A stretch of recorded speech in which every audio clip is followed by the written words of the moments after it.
After joining the Walt Weekly, I'm here with our co-host, Ernest J. Robinson. And folks, I know a lot of y'all guys are disappointed with the election, and we are looking at the situation.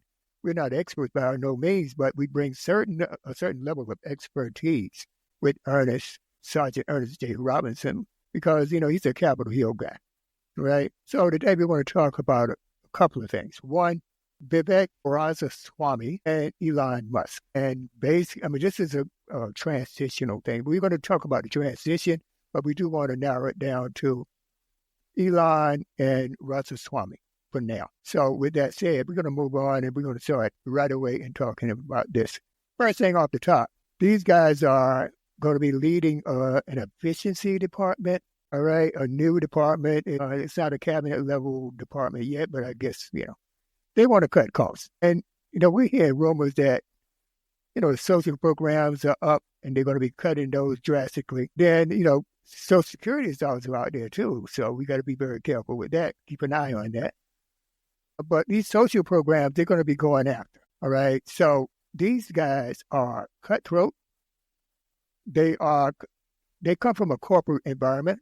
Like, I did. I come from a corporate environment. And a lot of times, my team, I may come off, a little bit rude or whatever, because, I've been corporate for 35 years.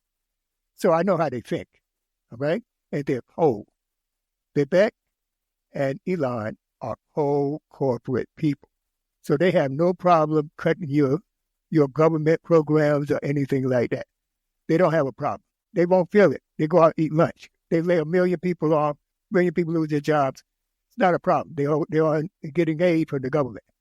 So with that said, that's what we want to discuss today, Ernest and I. Yeah. All right. So Ernest, what are you hearing with these two guys? The way that I kind of view so it's the Department of Government Efficiency, DOGE, as you may want to try to call it out. I thought they were talking about Bitcoin when they said Doge. Isn't there a Dogecoin or something? No, but DOGE, the Department of Government Efficiency, and as you already stated, it is not a cabinet level position. It's something that they just really created, but it also almost seems a little disingenuous and not necessarily done in good faith, because we have to spend money on their salaries and this entire department in order to being able to cut funding. So part of cutting funding is to spend more money, which does not necessarily, equate to being efficient. And so they're looking to try to cut a lot of things. I mean, even to the VA, which I know that we want to stay close to the topic and everything else, but there's a lot of things that they are going after. You already mentioned Social Security. They're talking about going after some of the benefits that as far as myself as a veteran, my father, my cousins, my uncles, that we all benefit from. They're talking about going after some of those things. And so I see this as something that potentially could be dangerous on paper.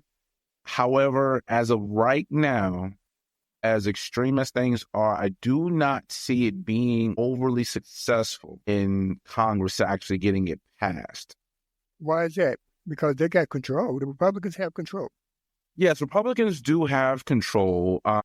Will have control. But here's the thing. So as of right now, I think it's a 220 to 215 respectively in the House of Representatives. Republicans have 220.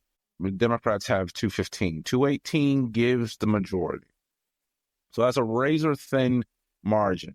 And as we've seen over the last 2 to 3 years, the Republicans have not necessarily been lock and step when it comes down to major decisions. So as of right now, Speaker Johnson has a thin margin of error for any type of defections. So confirmations, cabinet member confirmations, or any confirmations for that matter, any particular laws that want to be passed or changed or amended or whatever it can be, many of them, especially for things like appropriations, come out of the House of Representatives first.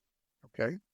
And so if, in fact, that we have a lot of moderate Republicans, technically we only need 3 moderate Republicans to defect, and that would not necessarily carry over for the Republicans. So But you were yeah, go I'm ahead. sorry, Ernest. Yeah, that causes me to think about the Democrats, whether they can stay in line. You know what I mean? Because I really don't trust them with, they seem to be rudderless out there in the water. You know what I mean? Right now. So I don't know Well, what's going on with them. so to a point, yes. But the most solid examples that we can have where the Democrats have been able to be locked in step is during the election for the speaker. In every single vote. This is back when Mike McCarthy was running, and the 17 or 15 different votes that they did, where Democrats were 100% behind Hakeem Jeffries. Okay. And they stayed locked in step the entire way, right? Throughout that marathon of a voting election. Whereas Republicans ebbed and flowed every single vote that went up there. But To don't you even think right voting now? him out, then to vote in Jim Jordan, then to vote him out, and then now to have Mike Johnson. So I would see, again, deductive reasoning that the Democrats, on many of the things that most Americans do care about, and especially when it comes down to some of these particular programs, I believe that they would be more solid together and not defecting from the things that are going to have an adverse effect on our community. Well, people may tune in and say this. We got some very important information that we're going to share regarding these cabinet level positions, and we're going to talk about the transition because everything is going to be based on the transition. Yes. Ernest, I know you can speak to that because the transition, you got maybe 4,000? Yes. Then you got the cabinet level. Then go ahead, please. Yeah. So there's roughly about 4,000 positions within the administration. That's to include all of the cabinet positions, the undersecretaries, the deputy secretaries, the S's, which are by all intents and purposes, those are government level federal and employees. But that's also one of the things that Trump he has threatened to do away with, which is those civil servants that serve in those particular positions. You're going to put a lot of people out of work. Yes. And many have already began their resignations because they were appointed by the previous administration. And many of those resignations will probably come, especially prior to the inauguration. So there will be some potential delays in some of the programs that we already have going on right now. There needs to be a resolution on the budget, what we call a CR, where they allow for the budget to kind of pass on through the next Congress.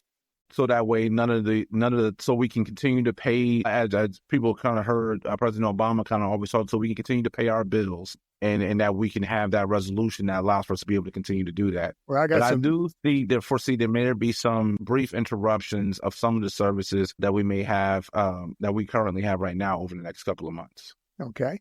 Now, I have a list of some of the cabinet positions that's got to be filled. I do want to just go over that quickly for the audience information. We got to fill Secretary of State. They're responsible for foreign policy and representing the United States on the international stage. Right? Mm-hmm. Then we got a Secretary of the Treasury. We all know that. They print the money and all that kind of stuff, right? Mm-hmm. Secretary of Defense, the defense itself. All right, you have the Attorney General.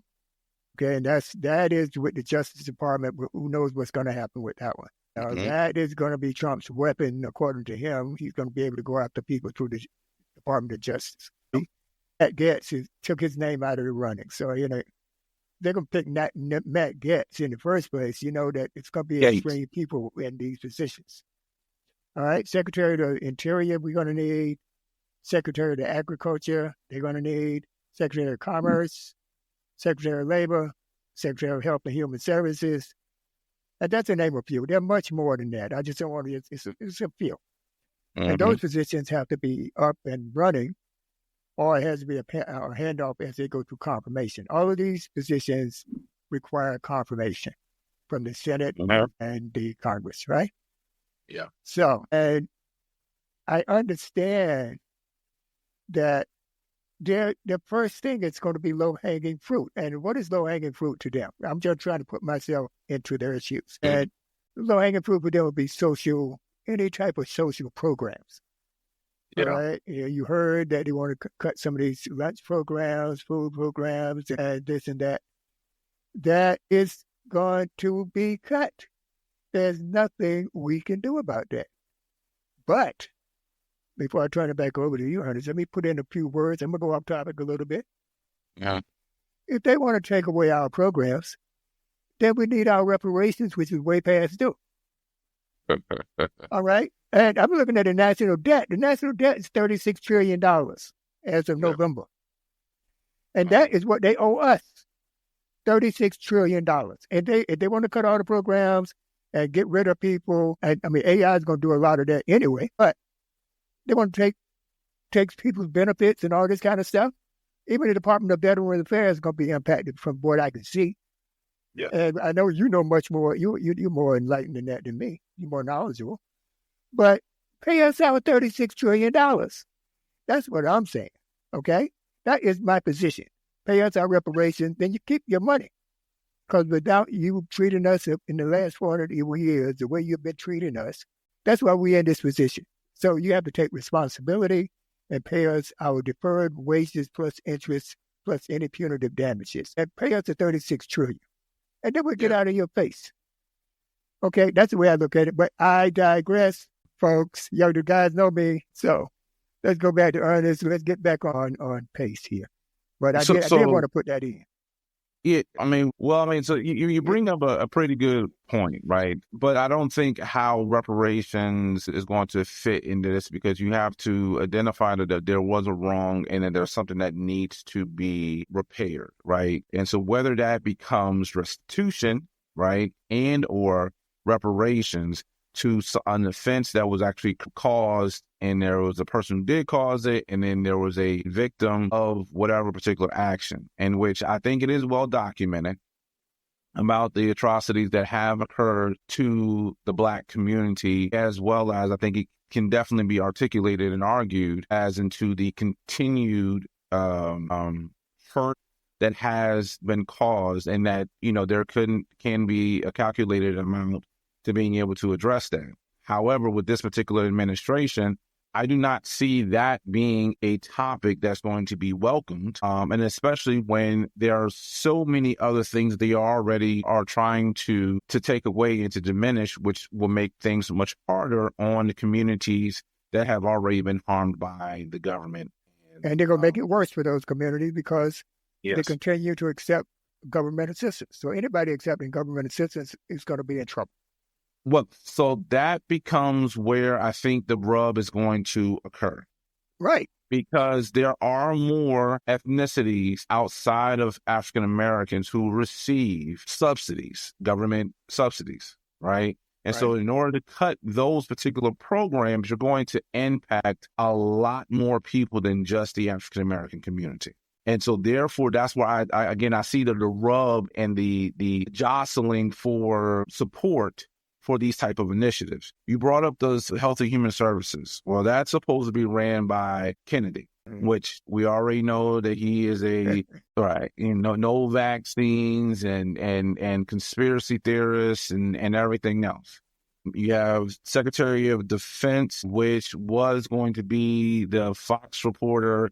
What's his name? Haggerty? What's his name? Hegseth, I believe. Something like alcoholic, child, wife beater, and all that kind of stuff. Yeah, womanizer. Yeah, where and which was very interesting to have someone's mother come on to national TV to advocate that you are somehow good and reformed and should be accepted in this particular position, which has happened. It never. She want to retract, right? It's not too late. So, but Ron DeSantis has also been considered for that particular position as well. AG was Matt Gaetz. I cannot remember who else was going to replace him. What, the Attorney General? I think wasn't that the the guy, the Florida governor that you just mentioned? DeSantis? Yeah, DeSantis is being mentioned for that, isn't he? No, he was for the Secretary of Defense. Okay. He was there for Secretary of Defense because he used to be a JAG officer. Oh, okay. In the military. Well, at least he had something. Yes, I mean he does a governor. Have a background as well as obviously being obviously a successful governor. Right. In his own right. But the purpose of me mentioning all of those different things is that it seems a little bit disingenuous because each and every person that, with the exception of Elon Musk, VIvek Ramaswamy, J.D. Vance, the vice presidential pick, VIvek Ramaswamy, Kennedy, J.D. Vance, all have spoken negatively against and about Donald Trump. Oh, yeah, all of them. I think what's going to be interesting is, despite some of the extreme proposed legislation, it's going to be interesting as into, one, how Congress itself is going to get behind that, but then how just the infighting, what that may look like, because I already know that you don't really like me. You don't really respect me. You don't, right. And that's vice versa from Trump to whomever the subordinates are, and from them to him, to Trump. That it's going to be interesting to how that's even going to really work. Yeah. So yeah, I understand. I mean, look, we're looking at an extremist group taking over the government. That's what you got. Yeah. And for us as Black Americans, we have to protect ourselves. We have to look for ways to, one, now I'm going to tell you this, and I've always believed this, we shouldn't take anything from them, period. We don't want anything free. Give us our reparations and land, and we can go with that. But we shouldn't be looking at the government for no damn handouts, because that's going to end. They want to end that because they think we don't deserve it.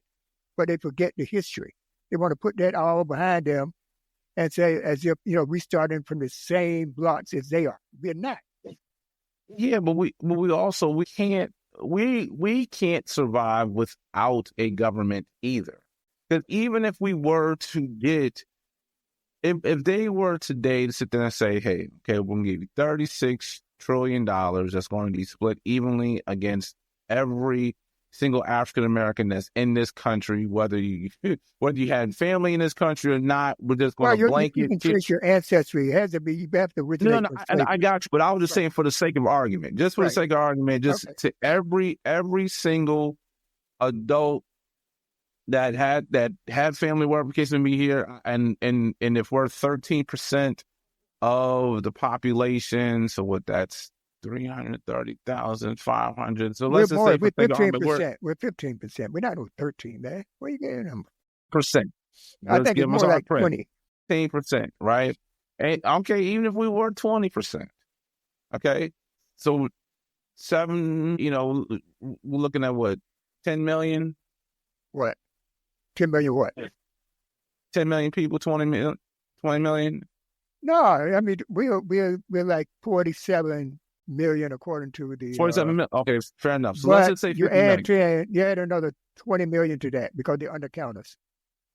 I was trying to also account for the fact that how many people have children too, because they wouldn't necessarily quote unquote count under that. But for the sake of argument, let's just say 50 million people. Okay, that we're dividing this $36 trillion. We still need banks. We can open our own banks. We still need homes. We still need to be the part of we still need to be the part of the trade, because we still need goods to be able to come in here. We still need, if we even have our own grocery store. So we still need regulations. We still need a functional government, right? And I think that I'm not sure how functional this government is going to be with the way that this particular administration is being kind of pulled together. Well, see, that's the interesting part, people, is I'm curious, all right, as to how they are going to govern based on their extreme positions. Conservative, like let's say the George Bush Republican, they track back to the middle eventually. They become moderate. Mm-hmm. These are extremists. They're already way out there. And then they go further out there. So that's what we need to look at. And the Black people need to realize, and I'm going to say it again, Black people need to realize they want to cut off your benefits. They think you're undeserving of benefits. So Yes. when we go out there, we have these kids, we do all this kind of stuff. When we don't get married, we got 5 baby mothers, whatever. They got to be taken care of. Yeah. The government's still loving. They're going to wipe it out. Look, I don't want to see people on the street hungry and this and that, but I'm telling you, our mindset has to change. And when I say mindset change, I'm saying they're not going to give you anything. Everything you get, you're going to earn. You're going to work for it. Okay? Yeah. Unless you're on disability. Okay? Yeah. Well, You got to work from now on. That's got to be your mindset. Everything I get, I've worked for it. Yeah. But that's the mindset that we have to have. Well, yes, but I think part of the mindset also. So there's a couple of things that even with mindset, right? It's that when it doesn't happen overnight, despite how important the information might be or how dire the situation is, right? Even if you tell a smoker to stop smoking because you're going to get lung cancer or you may have a spot, they may still go out and smoke that day because now they're stressed out, and that's the way that they kind of resort to. You kind of always resort back to your training, even though it is important and dire that we do change our behaviors, our habits, and everything else. It takes time to being able to do that, and I understand what you're saying, because the sense of urgency is that we don't have time for you to kind of play it out and just kind of see where things are going and everything else. At the same time, we also, even though we're working for things to take care of ourselves, we have to be able, not just ourselves in our household, but we have to be able to do it in a communal aspect of it. That means we have to be able to trust and kind of work and barter with one another. Like we used to do. One of the things that allowed for our communities of Rosewood and Tulsa and even in Richmond and DC and Wilmington and Raleigh to thrive is because we did it as a communal effort. Exactly. To being able to better ourselves. But if we only work to take care of ourselves, meaning I'm only taking care of my household or those who carry my last name or those who, that I know, whatever, and we're not doing it as a community. And partly, and it's hard to being able to get into that type of mindset. Because how long have we been talking about this, Ernest? The Walt Weekly came online in 2019. We've been talking, the first couple of episodes had to do with that. Yep. And that's what, that's 5 years ago. We're still talking the same thing. Yep, but you want us to know what happened, what hasn't happened yet, and then maybe, and this partly on me, wherever it is me, and I'll take part, in the responsibility of that is we haven't written marching orders. Well, that's we haven't said what the plan actually is. We had a intellectual conversation about it, some real good takeaways for it. But we haven't created a plan. I think one of the things that made the Black Panthers so dangerous is that they not only spoke about it, they had an entire plan that they wrote up, that they handed out and said that these are the things that we need to have in our communities, and these are the things that how we get our own free clinics and have free lunch, and which the government dismantled the Panthers and then adopted all of their programs. They destroyed the Black Panthers. Yes. That's what they did. The FBI destroyed the Black Panthers. Yes. So we all know that. And then adopted the programs that they came up with, which made us more reliant on the government than being reliant on our own community. But I think in addition to thinking about the Black community is that we have to think about everybody. Because if we had our own grocery stores, we still want white people and our Asians and other ethnicities to shop in it, because we want to live in a harmonious community. Not right now. I disagree with that. No, not right now. We have to look, I said, we have to, Ernest, let me just say this. We have to look inwards now. It becomes a matter of self-preservation. It becomes a matter of adapt or die. That's the position that we're going to be in when this Trump administration comes in. Yes, adapt or die. You know what survival means. You're better than me. I'm quite sure. You're a combat veteran. You're a man that face action. Yes. It comes to either we adapt or we die. Some got to give. Otherwise, we won't exist. I got you. But when we're up against a common threat, okay, I'm not going to use the term enemy, Right, But when right. we have a common thread, it does not matter if I'm in the Army, the Marines. It doesn't matter if I'm black, if I'm white, if I'm wearing that particular uniform. Then what I mean is that as the human being, that is the military that we are in. Now we can be codified as, because in the Marine Corps we used to have a thing that we don't necessarily use today, but we had dark Marines, or we had dark green Marines, and we had light green Marines. That at the end of the day, we're all Marine, and we're all fighting the same fight. And whether or not if you were stationed here, stationed there, whatever the case may be, you're a support element, if you were a forward element, if you were an aggressor, if you were wherever the case was, front, if you were in the rear, we all had to fight together. Right, and we brought different aspects. And so I think that in this type of environment that we're in, it can't be that I'm only going to protect those that look like me, even though I know that we all want the same thing. Well, tribal. And I think I mentioned this last year, that we have to think in terms of tribe. We are a tribe. Yes. Right? We're unique in this world. Okay? Hold on, wait, because we can't use the term so loosely if we do not actually abide by what what it means to be within the tribe. Because we don't share the same morals, we don't share the same values, we don't share the same ethic. But that's the key. Tribal, so tribal in a sense, again, we're using it so loosely because, again, we look alike, but we don't share the same values. And so therefore, I'm going to do for you because you look like me, but you don't care anything about me. And so that's say what the we black, gotta change. as a matter of fact, because we had somebody from the black community that came down to the barbershops talking about Donald Trump and Byron Donaldson. We had somebody from the black community and Tim Scott as a sitting senator to come down to talk to the black. And I'm just saying, right? So we can't sit there and just. What did you say about that, Ernest? What do you say about that? That came from slavery. That type of person, like Tim Scott and the rest of them, they came from that stereotype from slavery where they go tell the master they want to get the advantage. That's what they did. It was Uncle Tom. We always had those. Yes. Yes. Yeah. No, I get it, but that's so. My point is, right? Mm-hmm. Because we also have people who did not look like us, who were our best advocates, who were the ones who were our allies, and so we don't want to necessarily ingratiate ourselves to those who look like us, but who will do us the most harm, and then alienate those who don't look like us, who are going to be our best champions and best allies. Our greatest support. Thing is, I'm not saying it's something that you can easily navigate. No, you can't. Right. All right. It's going to take time.